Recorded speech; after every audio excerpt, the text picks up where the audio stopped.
नमस्कार दोस्तों, मैं हूं आपका दोस्त नवीन और आप एड वीजा के यूट्यूब चैनल पर। वीडियो है दोस्तों वो रहेगी ऑस्ट्रेलिया का जो वीजा निकला है विद फैमिली उसको लेकर के, और इसकी स्टोरी जो है वो थोड़ी सी अलग है, इसलिए मैं वीडियो शेयर कर रहा हूं आप लोगों के साथ। स्टोरी में ये है सर कि इनका पहले मैंने यूके का विद फैमिली वीजा निकलवाया था, नाम नहीं बता रहा हूँ, दिखा देता हूँ पहले वीजा आपको मैं। तो विद फैमिली इनका तीनों का हस्बैंड वाइफ और बच्चे का वीजा है ऑस्ट्रेलिया का। इनका पहले यूके का वीजा निकलवाया था और इन्होंने उसके बाद मेरे से क्रोएशिया का भी वीजा निकलवाया। क्रोएशिया के वीजा के बाद इनका कोई जानकार था जर्मनी के अंदर, इनके रिलेटिव थे एक्चुअली, उन्होंने बोला कि आप रोमानिया आ जाएं, रोमानिया से फिर हम लोग आपका हेल्प करेंगे, जर्मनी के अंदर आपको मूव करवाएंगे। मैंने उस टाइम भी इसको ना बोला था कि इन चक्करों में मत फंसना, क्योंकि जो ये काम होते हैं ये इलीगल होते हैं और इसके अंदर आपके चांसेस ये रहेंगे कि गलत डॉक्यूमेंट्स यूज होते हैं। तो उस टाइम में ये मेरी बात नहीं माना इसने और वहां डॉक्यूमेंट्स यूज करके जर्मनी के अंदर एंटर कर गया। जर्मनी में इसको पकड़ा गया, डॉक्यूमेंट्स चेक हुए तो डॉक्यूमेंट्स नकली निकले और 1 महीना इनको जेल के अंदर वहां रखा गया और उसके बाद इंडिया डिपोर्ट कर दिया। तो इन्होंने अपना करियर एक तरह से बिल्कुल खराब कर लिया था।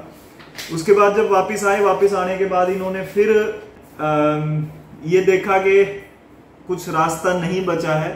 अब जब रास्ता नहीं बचा है तो फिर मेरे पास आए, फिर मुझे बोला कि सर ऐसे ऐसे करके हो गया। तो मैंने इसको उसी टाइम बोल दिया था कि आपने काम गलत कर लिया है। जैसे तैसे करके इसका खैर दोबारा मैंने अब ऑस्ट्रेलिया का भी फैमिली वीजा भी निकाल करके इनको दिया है। कॉम्प्लिकेटेड केस होते हैं दोस्तों, कॉम्प्लिकेटेड केसेस खुद हम लोग अपने आप बना लेते हैं, क्योंकि उसका रीजन सबसे बड़ा ये है कि आप लोग ये समझ ही नहीं पाते कि डॉक्यूमेंट्स क्या लगाएं और क्या ना लगाएं, क्या करें और क्या ना करें। तो ये जो इमिग्रेशन लाइन है आज के टाइम में बहुत मुश्किल होती जा रही है, क्योंकि डाटा शेयर होता है और डाटा शेयरिंग जो है वो बहुत खराब काम होती है। अगर आपकी इमिग्रेशन हिस्ट्री कहीं खराब हो चुकी है, बहुत ट्रिक्स यूज होते हैं, उसके बाद जाकर के कहीं वीजा निकल पाता है।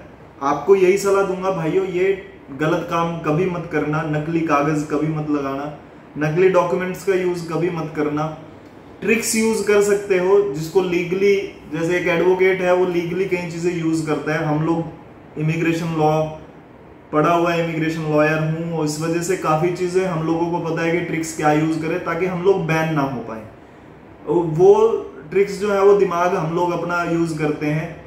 आप लोगों को फिर यही कहूंगा, अगर एक बार वीजा अप्लाई करना है किसी भी कंट्री का तो टीम से कांटेक्ट कर लेना। कॉलिंग टाइम 9:30 से लेकर के 5 बजे तक है। मीटिंग सिर्फ 2 दिन होती है।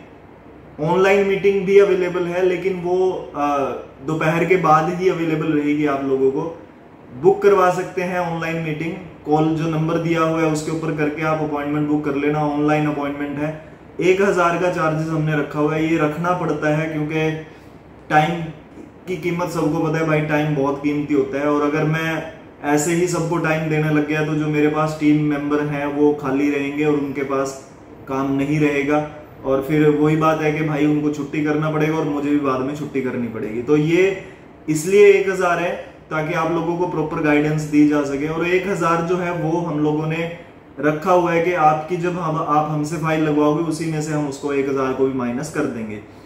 तो सबसे यही कहूंगा कि कोशिश करना, एक बारी बात कर लेना जरूर। कॉम्प्लिकेटेड केस है या नॉर्मल है, नॉर्मल को कॉम्प्लिकेटेड मत बना देना, क्योंकि उसका नुकसान कहीं ना कहीं आपको भविष्य में उठाना पड़ सकता है। बाकी चैनल को सब्सक्राइब करने के लिए, चैनल को इतना बड़ा करने के लिए आप सबका बहुत बहुत धन्यवाद।